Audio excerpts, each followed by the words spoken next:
जैसे आप वैसा आपका संसार। आचार्य प्रशांत। एक स्कूल था बच्चों का, छोटे बच्चे आते थे वहाँ, एकदम छोटे बच्चे आए वहाँ, खड़े हों और बड़े अपनेपन से और बड़े नाज से बोले, ये हमारा स्कूल है। एक दिन वहाँ कुछ जंगली जानवर आ गए। उनको खबर मिल गई थी कि यहाँ छोटे छोटे बच्चे रहते हैं, छोटे, मांसल और असुरक्षित। तो उन हिंसक जानवरों ने कहा कि ये भोजनालय है, यहाँ बढ़िया खाने पीने का माल परोसा जाता है, स्वादिष्ट मांस, नरम मांस बच्चों का। वो जो स्कूल था उसकी इमारत एक ठेकेदार ने बनवाई थी और इमारत को आगे और बड़ा करने का, खड़ा करने का ठेका भी उसी ठेकेदार को मिला हुआ था। तो वो जब भी उस स्कूल के सामने से निकले तो बोले कि ये जो है ना, ये मेरा क्लाइंट है। क्या है क्लाइंट? सरकारी आंकड़ों के अनुसार वो उस जिले में छोटे बच्चों के लिए खुलने वाला 42वां स्कूल था। तो शिक्षा विभाग के अधिकारी कर्मचारी उस स्कूल को कहा करें, ये नंबर 42 है। नंबर 42 क्या है? नंबर 42 है।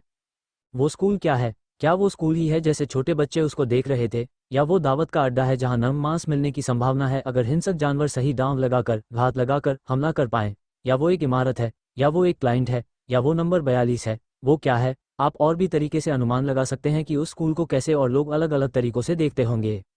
उस स्कूल में बिजली और पानी की भी आपूर्ति होती होगी, तो बिजली विभाग और जल विभाग के रिकॉर्ड्स में, उनकी फाइलों में ये जो स्कूल है ये एक नंबर के तौर पर दर्ज होगा। ठीक वैसे जैसे शिक्षा विभाग के लिए ये नंबर 42 है, उनके लिए भी ये कोई नंबर होगा। ये सरकारी है स्कूल, इसके पास ही एक निजी प्राइवेट स्कूल खुला, उनके लिए ये क्या है स्कूल? वो कहते हैं ये हमारे लिए एक प्रतिद्वंद्वी है, कॉम्पिटिटर है।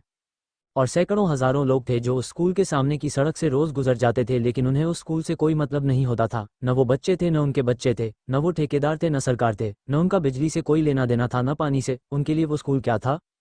उनके लिए वो स्कूल था ही नहीं, गैर मौजूद था, अनुपस्थित था। उन लोगों से आप पूछते, आप आते हो रास्ते में एक स्कूल पड़ता है? वो कहते, हमें नहीं पता, हमने देखा नहीं। वो उस स्कूल के सामने से रोज गुजरते थे, उस स्कूल के सामने से शायद सैकड़ों बार गुजरे होंगे, उन्होंने उस स्कूल को कभी देखा ही नहीं। उनके लिए वो स्कूल था ही नहीं। एक जगह जो उन बच्चों के माँ बाप के लिए नन्हे पौधों की क्यारी जैसी है, वो जंगली हिंस्र जानवरों के लिए नरम मांस का अड्डा है। उन बच्चों के माँ बाप और उन बच्चों के अन्य जो शुभेच्छु लोग हैं, वो देख रहे हैं कि यहाँ बच्चे बड़े होंगे, वो देख रहे हैं कि यहाँ बच्चों को जीवन मिलेगा, और जंगली जानवर के लिए वो जगह है जहाँ बच्चों का जीवन समाप्त होगा। उसी जगह की ओर इशारा करके आप किसी भेड़िए से पूछें, वो जगह क्या है? वो भेड़िया कहेगा, वो जगह है जहाँ छोटे बच्चों को मौत दी जाती है। उसी जगह की ओर इशारा करके आप किसी शिक्षक से पूछें, वो जगह क्या है? शिक्षक कहेगा, वो जगह है जहाँ छोटे बच्चों को जिंदगी दी जाती है। उसी जगह की इशारा करके आप ईंट के किसी सौदागर से, सीमेंट या बालू वाले से, स्कूल के किसी ठेकेदार से पूछें, वो जगह क्या है? वो कहेगा, वो जगह है जहाँ से मेरे घर की रोजी रोटी आती है। न वहाँ जिंदगी दी जाती है, न ली जाती है, वहाँ से तो बस मेरी रोजी रोटी आती है। उस स्कूल के जो अध्यापक और प्रबंधक हैं, उनसे आप पूछेंगे, ये जगह क्या है? वो कहेंगे, ये वो जगह है जिसे हमें और आगे बढ़ाना है। उसी स्कूल के प्रतिद्वंद्वियों से आप पूछेंगे, ये जगह क्या है? वो कहेंगे, ये वो जगह है जिसे हमें जड़ से मिटाना है। कैसे आप किसी जगह का कोई एक तयशुदा नाम रख सकते हैं? संभव नहीं है। कैसे आप कह सकते हैं कि कोई एक जगह बस ऐसी है? संभव नहीं है। आपकी दृष्टि में जैसी कामना बसी है, हर जगह, हर वस्तु, हर चीज बस वैसी है। दुनिया के सब विषय विषयता का प्रक्षेपण मात्र है। आपके ही अपने विकार आपके सामने संसार बनकर प्रकट हो जाते हैं, प्रकट लेकिन विकार ही होते हैं। आपके विकार ही संसार को आपके लिए अर्थपूर्ण बनाते हैं। अर्थ अगर न हो तो जो कुछ आपके सामने है वो होकर भी नहीं रहेगा, आपके लिए नहीं रहेगा। रहेगा तो, पर चूंकि आपके लिए कोई अर्थ नहीं रखेगा, इसीलिए वो आपके मन की सामग्री नहीं बनेगा। आपने आज सुबह से जो कुछ देखा है, क्या वो आपके मन में मौजूद है? आप आज सुबह से अभी तक जो कुछ देखते आए हैं, वो सब क्या आपके मन में प्रविष्ट हो गया, अंकित हो गया? नहीं ना, पर उसका कुछ हिस्सा है जो आपके मन पर छप गया है। ये वो हिस्सा है जिससे आप कोई संबंध रखते हैं, माने अर्थ रखते हैं। अर्थ माने स्वार्थ। आपके मन में वही मौजूद रहता है जिससे अहम कोई रिश्ता बनाता है, और अहम रिश्ता बनाता है सिर्फ एक दृष्टि से, किसी तरीके से मेरी बिगड़ी तबीयत ठीक हो जाए, किसी तरीके से मुझे जो कमी, बेचैनी इत्यादि इत्यादि तकलीफों का भाव है, वो भाव मिट जाए। तो वो भाव कैसे मिटेगा? इसके लिए अहम जो उसके गुलाम है, ये बुद्धि, ये स्मृति आदि, इनका सहारा लेता है। स्मृति से पूछता है, बताना राहत अतीत में कैसे मिली थी? भले तात्कालिक हो, थोड़ी देर को मिली हो, थोड़ी सी मिली हो, पर बताना कैसे मिली थी? तो स्मृति से ये पूछता है, और बुद्धि से कहता है, जैसे अतीत में मिली थी, जिस विषय से अतीत में मिली थी राहत, उसी विषय को या उससे मिलते जुलते विषय को बताओ आज कैसे हासिल करूं? तो जो मस्तिष्क है पूरा, ब्रेन, उसकी जितनी क्षमताएं हैं, तुलना कर पाना, युक्ति निकाल पाना, तर्क कर पाना, इन सब का इस्तेमाल करता है हम आज कोई ऐसा विषय ढूंढने के लिए जिससे अर्थ जोड़ा जा सके। अर्थ, और जिसके साथ अर्थ का टांका लग जाता है, उसको अहम कहता है। आओ आओ, मेरे घर के द्वार तुम्हारे लिए खुले हैं। और अहम के घर का क्या नाम है? मन। तो अहम मन में सब विषयों को जगह नहीं देता। इतना दरिया दिल, इतना उदारमना नहीं है अहम की जो दिखे उसी को बैठा ले। सबको बैठा लिया होता तो आज सुबह से आपने जो कुछ देखा है, सब कुछ आपके मन में मौजूद होता। देखा तो सभी कुछ था ना? हजारों विषय आपने देखे होंगे और देखना माने आंख से ही देखना नहीं होता, जो कान से सुना वो भी दृष्टि विषय ही माना जाएगा। तो इतना सुना, देखा, स्पर्श किया, चखा, सब याद है क्या? सब याद नहीं है ना, क्योंकि सारे विषय अहम की दृष्टि में पात्र नहीं बन पाए, अपनी अर्हता स्थापित नहीं कर पाए, क्वालिफाई नहीं कर पाए। क्वालिफिकेशन क्या होती है? पात्रता, कि भाई वही अंदर आएगा जो मेरी तकलीफ, बेचैनी, अपूर्णता, छटपटाहट, रोग, जो बोल लो उसको दूर करता हो। तो अहम हर विषय को जांचता है। जांचता कैसे है? अतीत की कसौटी लगा करके, और उसके पास कोई कसौटी नहीं होती। अतीत, आप कहेंगे अतीत के अलावा वो दूसरों से सुनकर भी तो चलता है, कुछ उसके अपने अनुभव होते हैं, कुछ दूसरों के अनुभवों से भी तो सुनता ना। दूसरों में भी वो किसकी बात सुनता है? जिनसे अतीत का रिश्ता होता है। अगर आप किसी की बात सुनते हो आमतौर पर, तो किसकी सुनते हो? जिससे आपने अतीत के माध्यम से ही भरोसा बैठा रखा होता है कि ये आदमी ठीक है, तो उसकी बात सुन लेते हो। तो ले दे करके रहता तो अतीत है। तो इस तरीके से अहम अपने आसपास ऐसी चीज़ों का एक जमावड़ा इकट्ठा करता जाता है जिनसे उसे अपेक्षा होती है कि कुछ राहत, कुछ सुख मिल जाएगा, कुछ पूर्णता मिल जाएगी। जो गड़बड़ चलती रहती है उसमें वो थोड़ा ठीक हो जाएगी। ऐसी चीज़ों को अपने इर्द गिर्द इकट्ठा कर लेता है। और जो कुछ भी उसने इकट्ठा कर रखा है, उससे निश्चित जानिए कि अहम क्या मांग रहा है। हाँ, कि भाई ज़रा कुछ हमें अब चीज़ भी तो दो। ऐसे ही थोड़ी तुम्हें घर में बैठा लिया है, कोई प्रेम के नाते तो घर में बैठाया नहीं है। घर में बैठाया है तो कुछ किराया विराया मिलेगा कि नहीं मिलेगा? ऐसे ही तुम घर में आकर बैठ गए, तो आपके मन में जो कोई बैठा होता है तो आप उससे किराया वसूलते हो। किराया तरीके तरीके से वसूला जाता है। कई बार जो बैठा होता है वो आज नहीं किराया दे सकता, तो उससे उम्मीद होती है कि भविष्य में दे देगा कुछ किराया। कई बार जो बैठा होता है वो खुद नहीं दे सकता किराया, तो उससे उम्मीद होती है कि ये दो चार दूसरों की बाहें मरोड़कर उनसे निकलवा देगा। ये खुद तो किसी काम का नहीं है, पर ये गुंडागर्दी के काम आएगा, दूसरों से कुछ दिलवा देगा। तो ऐसे करके मन की जितनी सामग्री होती है वो स्वार्थ की सामग्री होती है। ले देकर बात यह है, मन की जितनी सामग्री होती है वो स्वार्थ की सामग्री होती है, जिससे कोई स्वार्थ नहीं निकलता, वो मन में घुसता ही नहीं है। तो हमने सैकड़ों कैसे लोगों की बात की जो उस स्कूल के सामने से निकला करते थे। एक बार सुबह कहीं को जाएं, शाम को कहीं से लौट करके आएं, निकले उसी स्कूल के सामने से, लेकिन उनका चूंकि उस स्कूल से कोई स्वार्थ नहीं था, न उनके बच्चे थे, न वो ठेकेदार थे, न वो जानवर थे, न वो सरकार थे, तो उन्हें उस स्कूल का पता ही नहीं लगा। वो सालों से उस स्कूल के सामने से आ जा रहे थे, उन्हें पता ही नहीं लगा। क्यों नहीं पता लगा? क्योंकि मन में घुसेगा वही जिससे कुछ मिल रहा हो, जिससे कोई मिल नहीं रहा, वो आंखों के सामने भी हो तो दिखाई नहीं देता। याद करिए उन क्षणों को जब आप किसी भीड़ में किसी को तलाश रहे थे। हुआ है कि नहीं हुआ है? आपने और आपके दोस्त ने तय किया है कि आप किसी जगह जाकर के मिलोगे, किसी बाजार में, किसी लॉन में, किसी पार्क में, कहीं जाकर आप मिलोगे। कोई पब्लिक पार्क है, कोई शॉपिंग मॉल है, आपने तय किया है कि वहां मिलेंगे भाई। और आप वहां जाते हो तो वहां पार्क में या मॉल में भीड़ काफ़ी है, बहुत भीड़ है। आपको क्या सब लोग दिख रहे होते हैं? आपकी आंखें क्या कर रही होती हैं? जिससे आपको लेना देना नहीं, उसको आप मन में घुसने ही नहीं देते। भले वो आंखों के सामने हो, वो मन में नहीं घुसेगा। तो ये सोचना कि जो कुछ दिख रहा है वही मन में आ जाता है, गलत बात है। ऐसा नहीं होता। याद आ रहा है? आप भीड़ को काटते छांटते आगे बढ़ते जा रहे हैं बस अपने उस दोस्त की तलाश में। बाकी सब लोग दिख रहे हैं पर फिर भी दिख नहीं रहे। आपको कोई व्यक्ति दिख जाए, कोई बोले कि एक बहुत लंबा व्यक्ति था और उसने लाल रंग की कमीज पहन रखी थी और एक उसने काले रंग की टोपी लगा रखी थी। आपने उसको देखा क्या? बोले, वो व्यक्ति ऐसा इतना लंबा है और उसने एक भारी तिलक भी लगा रखा था माथे पर। जो उसे एक बार देख ले वो उसको भूल नहीं सकता, क्योंकि उसका चेहरा और उसका कद असाधारण है। आप कहोगे हमने नहीं देखा, नहीं देखा, क्योंकि मन ने अर्थ किसके साथ लगा रखा है? वो दोस्त के साथ। तो बाकी सब जितने हैं उन्हें मन प्रवेश देगा ही नहीं। तो मन में कुछ भी यूं ही नहीं होता, उससे कुछ पाने की आशा होती है। मैं नहीं कह रहा हूं उससे कुछ मिल रहा होता है, उससे कुछ मिलने की उम्मीद होती है। मिलता तो किसी से कुछ नहीं है, कुछ मिल ही जाए तो मन ही न मिट जाए। मिल कुछ नहीं रहा पर उम्मीद है। तो जिससे उम्मीद होती है वो मन में मौजूद होता है। इनको हम कहते हैं न मन का मीत, मन का मीत। अरे मीत वीत नहीं, उम्मीद। उम्मीद है इसलिए वो मन में मौजूद है। जिस दिन उम्मीद मिट गई उस दिन वो मन से भी बिल्कुल दफा हो जाएगा, नहीं दिखाई देगा। आप कहेंगे नहीं, ऐसा नहीं है, ऐसा नहीं है। अगर ऐसा नहीं है तो जो कुछ आप देखा करिए, सबको मन में बैठाया करिए। क्यों नहीं सबको मन में बैठाते? जैसे आप सबको मन में बैठाते नहीं, वैसे ही आप सबको मन में बैठाए रहेंगे नहीं। मन में भी बैठाया उसी को जाता है। नियम है ये स्वार्थ का, जिससे कुछ पाने की उम्मीद होती है, और उसे सिर्फ तब तक बैठाए रखा जाता है जब तक उम्मीद शेष रहती है। जिस दिन एकदम स्पष्ट हो गया कि इससे कुछ नहीं मिल सकता, वो आदमी मन से गायब हो जाता है, जीवन से गायब हो जाएगा। मन से गया तो अब जीवन में भी क्या रहेगा? और जीवन में अगर किसी तरह वो टंगा भी हुआ है किसी वजह से, तो जीवन में रहते हुए भी मन में नहीं रहेगा। तो इसलिए ज्ञानियों ने कहा कि ये जो हमारा पूरा संसार है, हमारा पूरा संसार, हमारा पूरा संसार है, वो हमारे स्वार्थ का ही विस्तार है। जो आपके स्वार्थ में नहीं है वो आपको न दिखाई देगा, न सुनाई देगा। आप उसको देखेंगे और देखकर अनदेखा कर देंगे। आप उसको सुनेंगे और सुनकर अनसुना कर देंगे। वो आपके लिए होते हुए भी नहीं होगा, तो आपके लिए होगा कौन? सिर्फ वही जिससे कुछ उम्मीद है स्वार्थ की। समझ रहे हो? आपकी ही जो वासनाएं हैं वो आपका संसार बन जाती है। आपकी वासनाएं ही आपका संसार बन जाती हैं। स्पष्ट हो रही यहाँ तक बात? अब वासनाएं दो दिशा में जा सकती हैं। जो वासनाओं की प्राकृतिक दिशा है वो तो यही है कि संसार से और विषयों की मांग करते रहो, उनसे नाता जोड़ते रहो, उनको आजमाते रहो, उम्मीद बैठाए रखो। तो जो प्राकृतिक दिशा है वासनाओं की वो तो यही है कि बढ़ते रहो, बढ़ते रहो। अनंत ब्रह्मांड है, अनंत विषय हैं, एक के बाद एक प्रयोग करते रहो, आजमाते रहो, कोई तो मिल ही जाएगा जो राहत दे जाएगा। ये प्राकृतिक दिशा है इच्छा की, कामना की, स्वार्थ की। ये प्राकृतिक दिशा है। एक प्रेम की दिशा होती है। प्रेम की दिशा कहती है कि मिटना है, सचमुच अपनी तकलीफ का असली इलाज चाहिए। ये बड़ी मुश्किल दिशा होती है, इसमें हजार विषयों के लिए जगह नहीं होती। प्रेम गली अति सांकरी, इसमें यह नहीं होता कि 50, 60, 100, 50 कितने भी विषय लेकर के बैठ गए। इसमें वो विरल विषय पकड़ा जाता है जो हमारी तकलीफ है, अस्तित्वगत हमारा होना, उसको सचमुच हटा सकता है और फिर उसी को मन में जगह दी जाती है। पर ऐसा होता नहीं है। ऐसा हजारों लाखों में किसी एक किस्से में होता है कि मन में उन विषयों को नहीं रखा गया जो वासना को और फैलाते और फुलाते थे, बल्कि उस एक विषय को रखा गया जो वासना को मिटाता है। वो हो पाए इसकी संभावना एकदम न्यून होती है। इसी को जो हमारे संत थे गाने वाले, वो चुटकी लेकर के विनोद में ऐसे भी कहते हैं कि वो जो है ना, जो आकर के सचमुच तुम्हारी तकलीफ मिटा देगा, वो इतना जबरदस्त है कि जब उसको तुम मन में नहीं रखते तो इतना भारी एक रिक्त स्थान पैदा हो जाता है। ऐसी एक जबरदस्त रिक्तता, खालीपन, एक वैक्यूम, निर्वात पैदा हो जाता है कि उसको भरने के लिए तुम पूरा ब्रह्मांड ले आते हो मन में, तो भी मन और की मांग करता रहता है। कहता है उसका दम इतना होता है कि या तो उसे अकेले को रख लो मन में या पूरे ब्रह्मांड को रख लो मन में। पूरे ब्रह्मांड को रख लोगे तो भी मन अभी रिक्त ही रह जाएगा और की रटन लगाता रहेगा।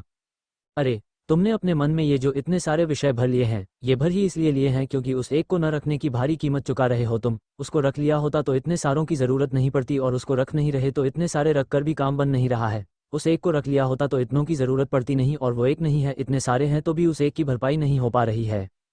नुकसान इतना ज्यादा है कि क्षतिपूर्ति नहीं हो सकती, चाहे पूरी दुनिया मिल जाए मुआवजे के तौर पर। ये जो हमारी जिंदगी है, उस जिंदगी में जितने सब विषय मौजूद हैं, ये मुआवजा है।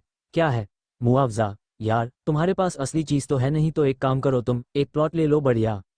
अब क्या है, कोई हो अपना बहुत जिगरी और वो न रहे, और उसके न रहने पर आपको सरकार कहे कि ये ले लो, 10 लाख रुपये ले लो और नौकरी ले लो, तो जो चला गया है उसकी कमी पूरी हो जाती है। हो जाती है क्या? और कोई चला जाए तो उसके जाने पर कुछ न कुछ तो मिलता ही है। इंश्योरेंस वाले आ जाते हैं, इंश्योरेंस करा कर गया था, लो इंश्योरेंस का पैसा ले लो।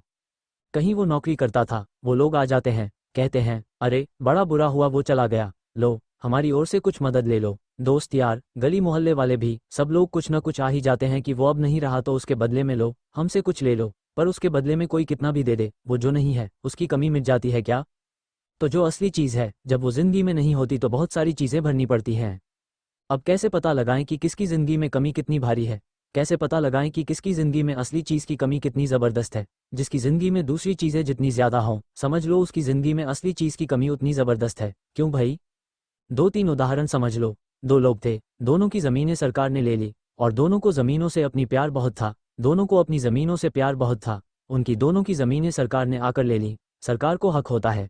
एक को मुआवजा मिला 10 लाख और एक को मिला 50 लाख। बताओ ज़्यादा रो कौन रहा होगा?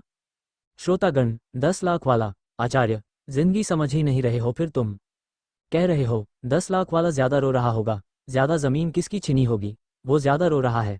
जिसको ये संसार जितना ज्यादा मुआवजा दे रहा है, समझ लो वो उतना ज्यादा रो रहा है, क्योंकि उसका उतना भारी नुकसान हुआ है बाबा। तो इस दुनिया में जिसके पास जितना ज्यादा है, जिसको जितना ज्यादा इकट्ठा करना पड़ रहा है, वो उतना ज्यादा रो रहा है ना, क्योंकि वो उतना भारी नुकसान झेले हुए है, तभी तो उसको मुआवजे के तौर पर उतना ज्यादा मिल रहा है। और मुआवजा जो मिलता है वो जो नुकसान हुआ है उसके अंश बराबर होता है।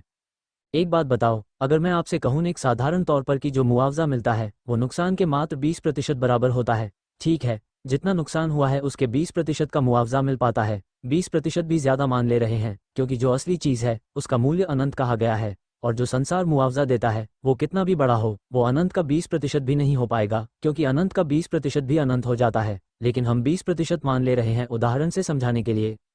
हम कह रहे हैं कि जो नुकसान होता है मुआवजे के तौर पर उसका 20% मिलता है। तो अगर आपको X राशि मिल रही है मुआवजे के तौर पर, तो आपका नुकसान कितना हुआ होगा?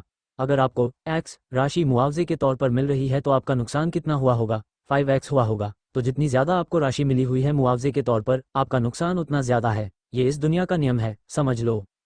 जो जितना इकट्ठा किए बैठा है वो उतना ज्यादा उस नुकसान को महसूस कर रहा है। उसके पास होता तो उसे इतना इकट्ठा करने की जरूरत नहीं पड़ती, नहीं है तभी तो इतना करके इकट्ठा बैठे हो, और जितना इकट्ठा करके बैठे हो यही प्रमाणित कर रहे हो कि उससे 5 गुना ज्यादा गंवा चुके हो। तो आपके संसार में दो चीजें होती हैं, एक वो जिससे आपका भुक्ति का रिश्ता है और एक वो जिससे आपका मुक्ति का रिश्ता है। इन्हीं दो से अर्थ बैठता है, इन्हीं दो से कुछ लेना देना बैठेगा। या तो उससे आप कुछ लेना देना बैठाओगे, उसे मन में जगह दोगे जिसको आप भोग सकते हो, या उसको मन में बैठाओगे जो आपको भोग से मुक्त कर सकता है, और किसी तीसरे को आप मन में जगह दोगे ही नहीं।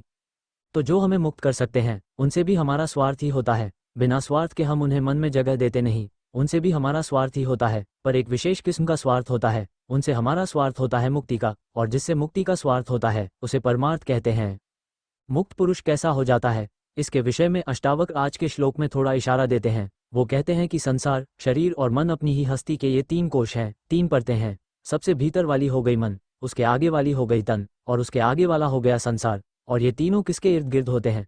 अहम के। और अहम किसके इर्द गिर्द होता है? आत्मा के। आत्मा को किसने घेर रखा होता है? अहम ने। और अहम अपने जिंदा रहने के लिए अपने आसपास क्या तैयार करता है? एक के बाद एक लोक। अहम से बिल्कुल निकट जो लोक होता है वो कौन सा होता है? मन। मन के आगे जो लोक है तन, और तन के आगे जो लोक है संसार। तो मुक्त पुरुष के बारे में कह रहे हैं कि उसे फिर इनसे किसी अर्थ का संबंध बनाने की जरूरत नहीं पड़ती है। अब वो इनसे रिश्ता इसलिए नहीं बनाता कि कुछ मिल जाएगा। तो अगर साधारण भाषा में कहें तो कह सकते हैं कि वो रिश्ता बनता ही नहीं है, क्योंकि हमारे लिए तो संबंध का अर्थ ही स्वार्थ होता है ना, और जो मुक्त हो गया उसके लिए स्वार्थ बचता नहीं, तो उस अर्थ में उसके लिए फिर कोई संबंध भी नहीं बचता, वो असंबद्ध हो जाता है। और ये जो असंबद्धता है ये जबरदस्त करुणा होती है। आपका अभी जिससे स्वार्थ है आप उसके लिए कल्याण और करुणा के वाहक नहीं हो सकते। जिससे अभी कुछ चाह रहे हो उसका भला नहीं कर सकते, ये अच्छे से समझ लीजिए। जिससे आपको कोई चाहत है, उम्मीद है, जिससे आपका स्वार्थ का संबंध है, आप उसके लिए किसी भी हालत में शुभ नहीं हो सकते। तो ये जो मुक्त पुरुष होता है ये पूरे संसार के लिए शुभ हो जाता है, ये स्वयं के लिए शुभ हो जाता है। हम अपने लिए भी बड़े अशुभ होते हैं, क्योंकि हमारा स्वयं से भी क्या रिश्ता होता है? स्वार्थ का। तो मुक्त पुरुष होता है वो अपने लिए भी कल्याणकारी हो जाता है और संसार के लिए भी मुक्तिप्रद हो जाता है। जो मुक्त हो गया वो सबके लिए भला हो जाता है, और जो बंधन में है वो सबके लिए बुरा है। दूसरों की भलाई करना चाहते हो तो सबसे पहले अपने बंधन काटो। वासना एव संसार इति सर्वा विमुंचता तत्यागो वासनात्यागात् स्थितिरद्य यथा तथा। वासना ही संसार है, इसलिए इन सब का परित्याग कर दो। वासना त्याग से ही संसार का त्याग होता है। अब शरीर अंतरन और संसार की चाहे जैसी स्थिति हो उससे कोई संबंध नहीं रहता। अष्टावक्र गीता श्लोक 9.8। वासना एव संसार इति सर्वा विमुंचता, वासना ही संसार है और सारी वासनाओं को त्यागना ही ठीक है। तत्यागो वासनात्यागात् स्थितिरद्य यथा तथा। जैसा है वैसा, मुझे उससे कुछ नहीं चाहिए। आपको जिससे कुछ चाहिए ना, आप उसे वैसा नहीं छोड़ सकते जैसा वो है। विचार करिएगा। आपको एक जंगल से कुछ चाहिए, आप उसे वैसा छोड़ सकते हो जैसा वो है। आपको एक मुर्गे से कुछ चाहिए, आप उसे वैसा छोड़ दोगे जैसा वो है। आपको एक साधारण वस्त्र से भी कुछ चाहिए, आप उसे वैसा नहीं छोड़ पाओगे जैसा वो है। इस दुनिया की समस्या है स्वार्थ, जो चीज़ों को विकृत करता है अपनी विकृति को मिटाने के लिए। इतिहास में ऐसे प्रसंग आते हैं जब राजा हुए थे जिन्हें कोई भाषा नहीं आती थी, कोई विशेष भाषा, तो उन्होंने जितने भी राजकीय दस्तावेज थे पुराने उन सबको हटवा दिया और कहा कि जो भाषा मुझे आती है उसमें लिखो। ऐसा कोई राजा अगर गाड़ी चलाता हो राइट हैंड ड्राइव वाली और किसी ऐसे देश का राजा बन जाए जहां पूरी व्यवस्था लेफ्ट हैंड ड्राइव की है, तो वो क्या करेगा? श्रोतागण, नियम बदलेगा। आचार्य, नियम भर बदलने से नहीं होगा ना, उसे सब कुछ बदलना पड़ेगा भाई। सारी गाड़ियां बदलवा देगा वो। नियम से क्या होगा? वो सारी गाड़ियां बदलवाएगा और जिस तरीके से पूरा यातायात संचालित होता है, कहाँ पर बत्तियां लगी हुई हैं, इस तरफ की उस तरफ, वो सब कुछ बदला देगा।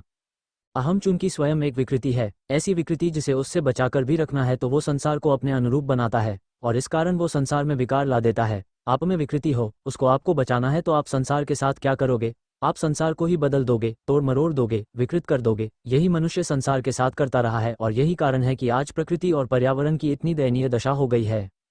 जो व्यक्ति अपूर्ण है वो सबके लिए महा अशुभ हो जाता है, विशेषकर तब जब उसकी अपूर्णता को तरह तरह की ताकतें मिल जाएं। मनुष्य अपूर्ण भी है और भौतिक रूप से ताकतवर भी, तो हमारी अपूर्णता माने हमारी मूर्खता, हमारे अज्ञान को बड़ी ताकत मिल गई है और इस ताकत ने पूरी दुनिया का नाश कर दिया है। इसलिए बहुत जरूरी है कि बल किसी ऐसे के हाथ में न रहे जो बहुत अपूर्ण है, बहुत अज्ञानी है। अपूर्णता की निशानी क्या होती है? कामना। उसी कामना को आप कह सकते हो महत्वाकांक्षा, एम्बिशन। बहुत जरूरी है कि ताकत किसी भी तरह की ऐसे आदमी के हाथ में न पहुंचे जो एम्बिशियस, महत्वाकांक्षी है। उसको अगर ताकत मिल गई वो पूरी दुनिया का नाश कर देगा, क्योंकि उसके भीतर एक घोर रिक्तता है। उस रिक्तता में तुम पूरा ब्रह्मांड भी झोंक दोगे तो वो रिक्तता मिटने वाली नहीं है। वो सब कुछ खा जाएगा, वो सब कुछ खा जाएगा और फिर भी कहेगा अभी और चाहिए। ताकत किसको मिलनी चाहिए? उसको जिसको ताकत चाहिए ही नहीं। जिसको ताकत की आकांक्षा है उसे किसी हालत में ताकत नहीं मिलनी चाहिए। जो डेस्परेट, व्याकुल है, जो पागलों की तरह बल और सत्ता तलाश रहा है और बल और सत्ता मिल जाए तो उसे चिपक कर बैठ रहा है, उस व्यक्ति के हाथ में अगर किसी भी तरह की ताकत पहुंच गई तो ये पूरे जगत के लिए बहुत अशुभ है। आचार्य जी फिलोसोफर किंग के निम्नलिखित अवधारणा की चर्चा करते हुए, the philosopher king is a hypothetical ruler in whom political skill is combined with philosophical knowledge. The concept of a city state ruled by philosophers is first explored in Plato's Republic written around 375 BC. Plato ने जो philosopher king की अवधारणा रखी थी वो बहुत रोचक है. आप लोग आज उसको पढ़िएगा. वही आज का आपका गृह कार्य है. लिखिए जाकर अभी कम्युनिटी पर. तो उसमें जो राजा बनेगा उसके चयन की जो पूरी प्रक्रिया है और जो चरण है वो क्या है, वो आपको पढ़ने हैं और लिखने हैं. वो मुझे ठीक ठीक अभी स्मरण नहीं है, पर जितना स्मृति से आ रहा है बता देता हूँ. वो कुछ ऐसा है कि जो भी बच्चे पैदा होंगे राज्य में उन सबके लिए अनिवार्य रूप से 20 साल शिक्षण होगा और शिक्षण कड़ा होगा. शिक्षण कड़ा होगा. और चूंकि शिक्षण कड़ा होगा इसीलिए 20 साल में बहुत सारे होंगे जो आगे और बढ़ने पढ़ने से इनकार कर देंगे या फिर वो असफल हो जाएंगे. जो परीक्षा इत्यादि होगी उसमें वो खरे नहीं उतरेंगे तो इनको फिर शिक्षा की प्रक्रिया से मुक्त कर दिया जाएगा और इनको कहा जाएगा कि अब आप जाकर के जो बहुत साधारण स्तर के काम होते हैं, ज्यादातर जो हाथ के काम होते हैं, आप वो करिए. आप दर्जी बने, आप बढ़ई बने, ये सब आपके लिए काम होंगे. आप सेना में जाकर जो बिल्कुल पैदल सैनिक होते हैं आप वो बने, आप लोहार बने, उनको ये सब काम दे दिया जाएगा. अब जो उसमें बच्चे जो जवान हो चुके हैं बचे रहेंगे उनको और आगे पढ़ाया जाएगा. और ये मैं जो बोल रहा हूँ अनुमान से बोल रहा हूँ. ये चीज़ ऐसी नहीं है कि मैंने रट रखा हो. आप लोग जाकर देखिएगा. मैं आपको एक इशारा सा दे रहा हूँ. तो ये आगे पढ़ेंगे और लगभग 10 साल की और प्रक्रिया रहेगी और वो भी प्रक्रिया और कठिन हो जाएगी. और उससे फिर जो निकालेंगे उनको कहा जाएगा कि अब आप जाकर के जो थोड़े पढ़े लिखे लोगों के काम इत्यादि हैं वो करिए. तो उनको राज्य में अधिकारी इत्यादि के पद दे दिए जाएंगे और उसके बाद की प्रक्रिया और कठिन हो जानी है और कठिन. और 10 वर्ष के बाद फिर जो निकलेंगे वो शासन के उच्च पदों के लायक होंगे लोग. उन्हें मंत्री इत्यादि का दर्जा दिया जाएगा. और इसके बाद इस पूरी प्रक्रिया में बस चंद लोग बचेंगे और इन चंद लोगों के साथ प्रक्रिया आगे बढ़ेगी. और 45-50 साल की उम्र में पहुंच करके फिर इन्हीं लोगों में से कोई एक चुना जाएगा. या शायद ये था कि वो आपस में ही निर्धारित कर लेंगे जो राजा बनेगा. और ये जो एक है जो अब राजा बनेगा ये वो होगा जो हर तरीके से अपने आप को स्थापित कर चुका होगा, जो इतनी आग से गुजर चुका होगा शिक्षण की, प्रशिक्षण की, कि उसके भीतर अपने लिए कोई कामना नहीं शेष रह गई होगी. तो वो था फिर प्लेटो का फिलोसोफर किंग कि वो राज्य का अग्रणी फिलोसोफर भी होगा और वही राजा बनेगा. और उसके पास अपनी कोई संपत्ति वगैरह नहीं होगी क्योंकि अगर संपत्ति वगैरह में उसका रस होता तो वो 45 साल तक एक के बाद एक जो बाधाएं थीं, परीक्षाएं थीं, उनको पार नहीं कर पाता. तो क्यों कहा था प्लेटो ने ऐसा? इसीलिए कहा था क्योंकि जिसके पास सत्ता जा रही हो उसके पास किसी तरह का स्वार्थ नहीं होना चाहिए. अगर वो ऐसा है जिसके भीतर अभी अपने आप को लेकर के कुछ कामनाएं हैं तो वो पूरा जगत बर्बाद करके छोड़ेगा. समझ में आ रही है बात? जिसका ज्ञान पूरा नहीं है, जो दर्शन में खरा नहीं है, जिसकी आध्यात्मिक दार्शनिक शिक्षा पूरी नहीं हुई है, जिसके अहम का समूल नाश नहीं हुआ है, ऐसे व्यक्ति को अगर बल मिल गया तो वही होगा जो आज आप पृथ्वी पर चारों ओर होता देख रहे हैं. हमें भ्रम हो जाता है कि हम चिकित्सक हैं. जब इस संसार की बात आती है ना, हमें भ्रम हो जाता है कि हम चिकित्सक हैं. हम अपने आप को छोटा थोड़े ही मानता है, वो तो बड़ा भारी मानता है. अगर वो मरीज भी होता है तो वो मान अपने आप को डॉक्टर रहा होता है. अब दुनिया की हालत हमने कर दी है खराब. नदियां गंदी हो गई हैं, जंगल काट दिए हैं, वो सब कर दिया है. उसके बाद हम बैठकर बड़ी बड़ी गोष्ठियां करते हैं कि ये सब ठीक कैसे किया जाए. ठीक कैसे किया जाए ये तो बाद में आता है. पहले बताओ, खराब करने एलियंस, दूसरे ग्रह के प्राणी आए थे क्या? खराब किसने किया? तो तुम्हें ठीक नहीं करना है, तुम्हें हटना है. तुम हट जाओ, सब ठीक है ही. जब ठीक चल रहा था तो क्या तुम आए थे उस ठीक व्यवस्था को स्थापित करने? वो व्यवस्था ठीक इसलिए थी क्योंकि तुम नहीं थे. वो सारी व्यवस्था खराब इसलिए हुई है क्योंकि तुम हो. लेकिन तुर्रा ये है कि तुम हटने की बात नहीं कर रहे हो. तुम कह रहे हो अरे किसी और ने आकर के, कहीं से आए होंगे भाई, किसी आकाश गंगा से, किसी दूसरे अंतरिक्ष से लोग आए होंगे, वो आकर के सब खराब कर गए हैं. अब हम आए हैं, हम बड़े भारी चिकित्सक हैं, हम सब कुछ ठीक करेंगे.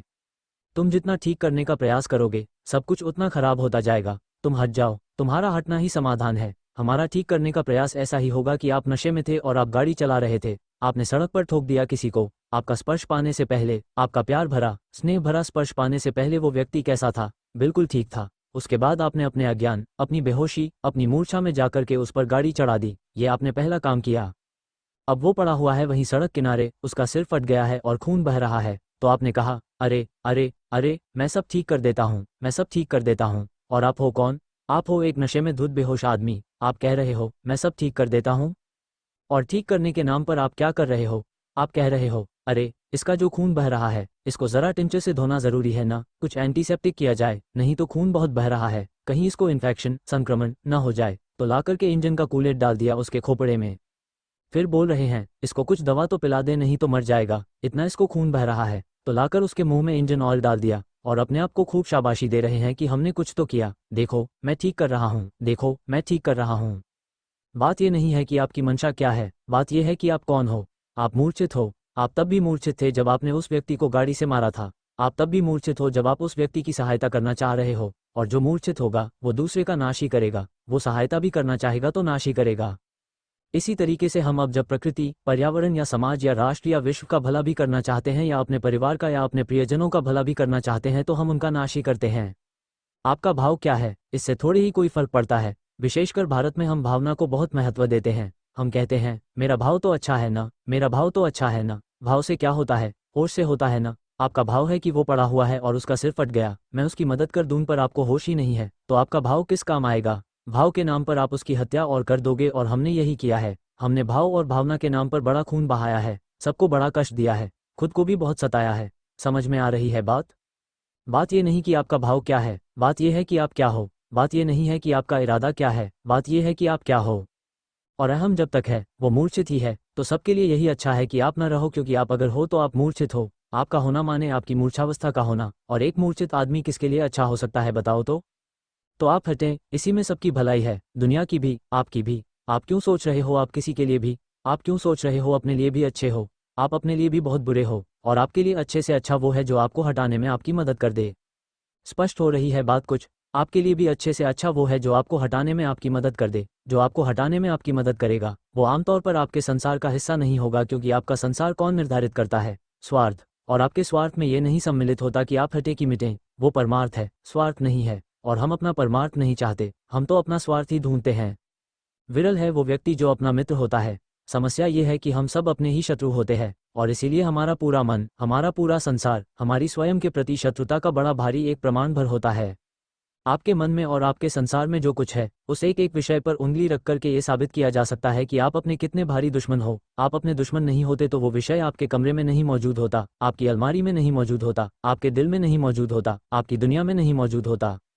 आपकी जिंदगी में जो कुछ भी है वो इसी बात का प्रमाण है कि आप अपने कितने बड़े दुश्मन हो। तो हम कह रहे हैं बिल्ला होता है वो इंसान जो अपना दुश्मन नहीं होता, और उसको बहुत श्रम से, बहुत होश से, बहुत साहस से, बहुत प्रेम से अपने जीवन में उसको लाना पड़ता है जो उसको, अहम को मिटा देगा।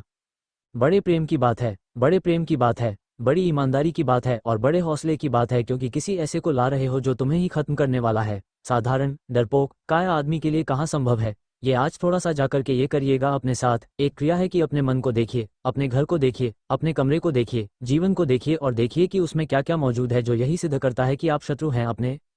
बहुत लोगों को तो बहुत दूर जाना ही नहीं पड़ेगा, उन्हें बस अपना फ्रिज खोलना पड़ेगा। बहुतों को बस अपनी जेब में हाथ डालना पड़ेगा। बहुतों को इतना भी नहीं करना पड़ेगा, उन्हें जरा सा अपना मन टटोलना पड़ेगा, और एक के बाद एक सामग्री मिल जाएगी जो यही साबित करेगी कि हम अपने ही बड़े भारी दुश्मन हैं। अद्वैत बोधस्थल 2024।